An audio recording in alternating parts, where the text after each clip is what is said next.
Pada tahun 2011 di sebuah kota berkembang daerah Ohio, seorang warga bernama Mark ditemukan meninggal di dalam rumahnya, dan pada tubuh Mark tidak ditemukan bukti-bukti tanda kekerasan atau bukti lainnya yang dapat mengarahkan kasus ini sebagai tindak kejahatan. Namun Mark diketahui sebulan sebelumnya telah memasang CCTV di setiap sudut halaman rumahnya termasuk kamarnya. Polisi memeriksa rekaman CCTV itu, tidak pernah ada orang lain selain Mark yang tinggal di rumah itu dan tidak ada siapapun yang memasuki rumah itu sebelum akhirnya Mark ditemukan tak bernyawa. Namun sekitar sebulan sebelum Mark memasang CCTV, bercerita ke beberapa temannya bahwa ada seseorang anonim yang mengancam akan membunuhnya, dan ketakutan Mark akan hal itu menjadi alasan untuk memasang kamera pengawas. Mark ini adalah orang pebisnis yang tentunya sangat banyak saingan bisnisnya. Polisi memeriksa surat ancaman, dan itu adalah tulisan mesin tik tanpa adanya DNA. Dan hingga akhirnya polisi memutuskan kematian Mark adalah kejadian alami, yang mungkin disebabkan oleh serangan jantung. Polisi juga menemukan buku strategi sukses yang terakhir kali dibaca Mark sekitar 10 hari sebelumnya. Dan 2 minggu kemudian, rekan bisnis Mark mengalami kejadian yang sama. Dia adalah Jackie. Jackie merupakan teman bisnis Mark dan dalam kematiannya memiliki beberapa aktivitas yang sangat mirip dengan Mark. Jackie ditemukan di dalam rumahnya dan tak ada siapapun di dalam rumah itu selama 1 bulan hingga akhirnya Jackie ditemukan meninggal. Pada kasus Jackie ini, polisi menemukan jejak digital dari dark web yang menunjukkan transaksi Jackie yang kurang bayar terhadap situs tersebut.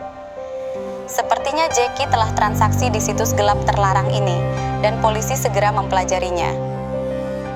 Saya nggak akan kasih nama situsnya ya, tapi pada intinya situs tersebut adalah situs assassin, atau situs yang melayani pengambilan nyawa lintas negara. Di situs tersebut, Jackie telah memesan pembunuh bayaran untuk menghabisi Mark, dan situs tersebut memberi pilihan pada Jackie akan dihabisi dengan cara seperti apa.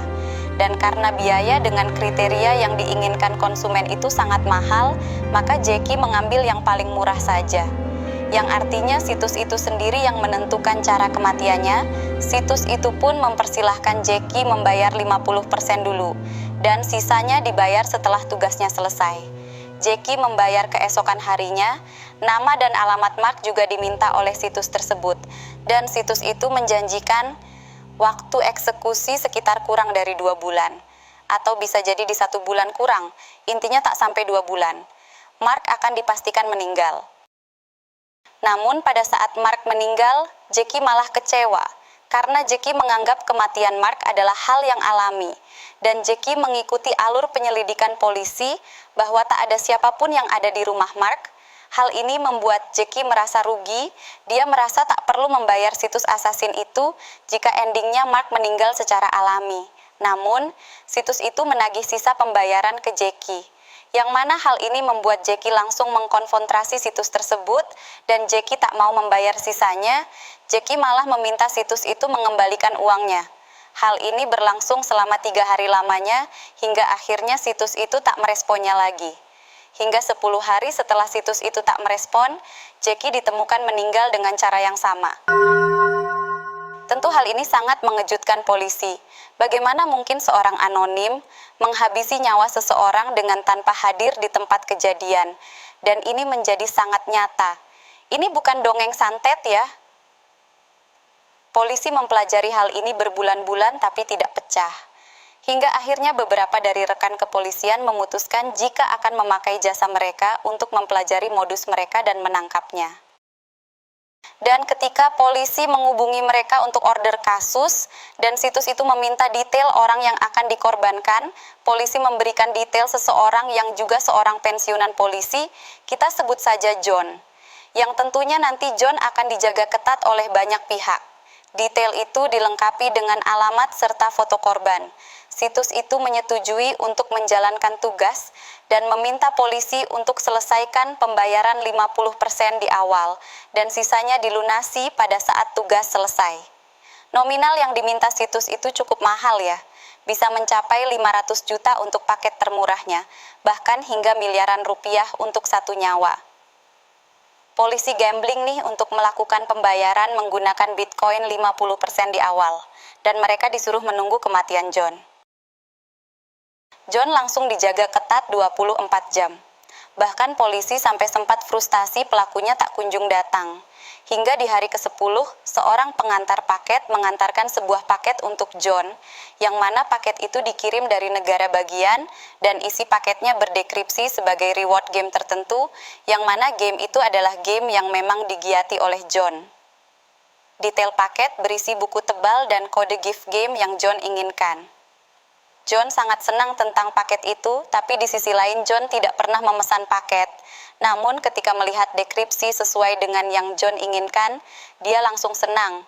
Walau beberapa teman kepolisian sebenarnya curiga tentang paket itu. Polisi langsung mengamankan tukang paket dan diinterogasi lebih lanjut yang akhirnya diketahuilah bahwa dia adalah tukang paket sungguhan yang setiap harinya bertugas mengantarkan paket di daerah tersebut. Setelah paket itu diterima, paket itu langsung diamankan terlebih dahulu. Takutnya itu adalah bahan peledak. Setelah dibuka oleh tim khusus, ternyata isinya benar paket itu berisi buku tebal panduan game dan berbagai kode gift yang sudah keluar dan yang akan keluar di tanggal tertentu. Buku itu besar, tebal, dan tulisannya kecil. Sepintas tak ada yang mencurigakan dalam paket itu. John yang sudah nggak sabar ingin melihat kode gift untuk gamenya, dia meminta buku itu. Namun polisi tidak langsung memberikannya. Perdebatan terus berlangsung sesama polisi dan hingga akhirnya entah bagaimana, John berhasil mendapatkan buku tersebut. Polisi yang lainnya masih bersiaga dan tidak ada yang aneh di hari-hari setelahnya. Seminggu kemudian John meninggal dengan cara yang sama. Pengamanan ketat itu ternyata gagal total. Polisi yang kaget akan kejadian ini malah sama saling curiga jangan-jangan pembunuh dari situs itu ada pada para penjaga. Namun hasil otopsi jasad John di dalamnya terdapat racun yang sangat sedikit, namun racun itu banyak di otak. Racun yang digunakan adalah jenis curcin. Curcin sendiri adalah jenis racun yang bersaudara dengan Ricinus communis. Racun itu nampaknya telah dikombinasi, dan racun itu bukanlah pembunuh tercepat, melainkan pembunuh yang pasti. Manusia yang terpapar racun ini membutuhkan waktu 4 hari hingga 1 minggu untuk meninggal. Di lambung John tidak ditemukan racun ini, yang artinya racun ini masuk ke tubuh John dengan cara dihirup sekitar seminggu sebelum kejadian.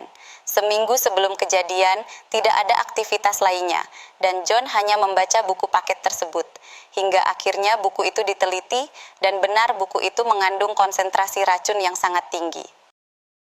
Pelaku benar-benar orang yang sangat hebat, sepertinya pelaku mengkombinasikan pelajaran IPA dan matematika.